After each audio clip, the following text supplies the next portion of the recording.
ஆண்டவரிடம் உங்கள் வழியை ஒப்புக்கொடுங்கள். தந்தை, மகன், தூய ஆவியின் பெயராலே ஆமேன்.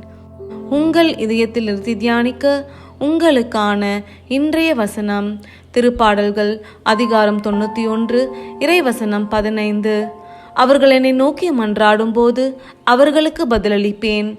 அவர்களது துன்பத்தில் அவர்களோடு இருப்பேன். அவர்களை தப்புவித்து அவர்களை பெருமைப்படுத்துவேன். ஜெபம்.